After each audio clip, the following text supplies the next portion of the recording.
Hey guys, Adam here. Today I want to start off by asking you a question. Who wants to have bologna sandwiches every day for dinner? Anybody? No, not me either. Bologna sandwiches every once in a while are okay, but every day probably get pretty tired of it pretty quick. Today I'm going to talk to you about one of my favorite things to cook. I'm going to show you how to cook rice, and I'm also going to talk about some of the recipes that I use most often that involve rice, and I'm going to talk about how easy it is to clean up and the reasons why I like to use rice. But first, I want to talk about some of the anxieties that you might feel over cooking or starting, a new recipe. So let's go ahead and get the nerves out of the way, and then we'll get into the rice. Everybody's nervous when we start doing something new. It's just human nature.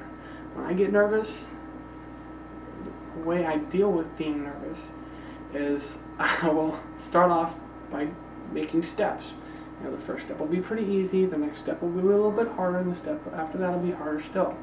I'll wait till I'm comfortable with that first step before I go to the next one. You can use the same principle with cooking. So now that we have the nerves out of the way, let's go ahead and start getting into how to cook rice. When you want to cook rice, you want to start off taking 2 cups of water to every 1 cup of rice.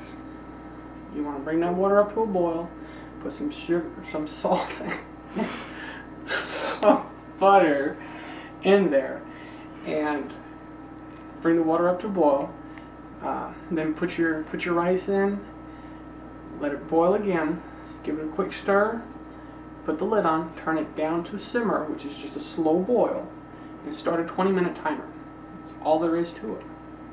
Wait for your 20 minutes. After the timer goes off, you want to set your rice off to a back burner that's not being used, and turn your heat off. The reason I put it on the back burner is so when you open the lid you don't get burnt. That's all there is to it.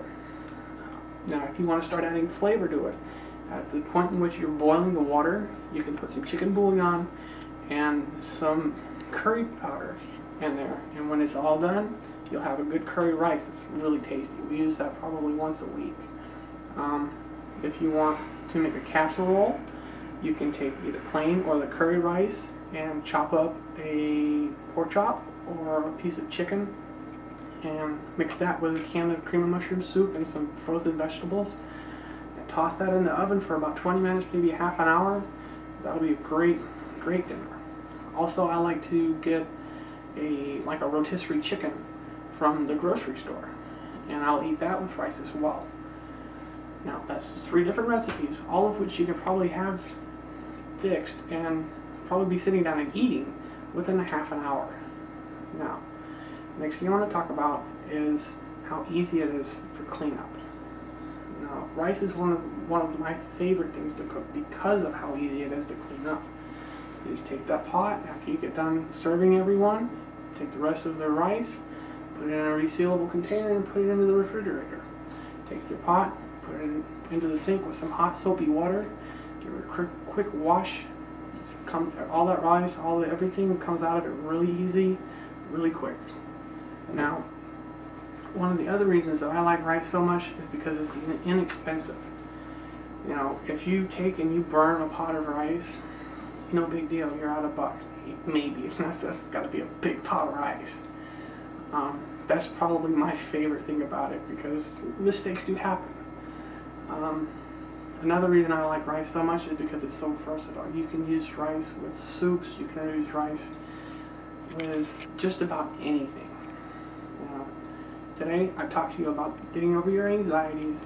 I talked to you about how to make rice, how to change the flavors up so that you're not having bologna sandwiches every day. I talked to you about how easy it is to clean up and the reasons that why I like to cook rice. I want to thank you for listening, and have a great day.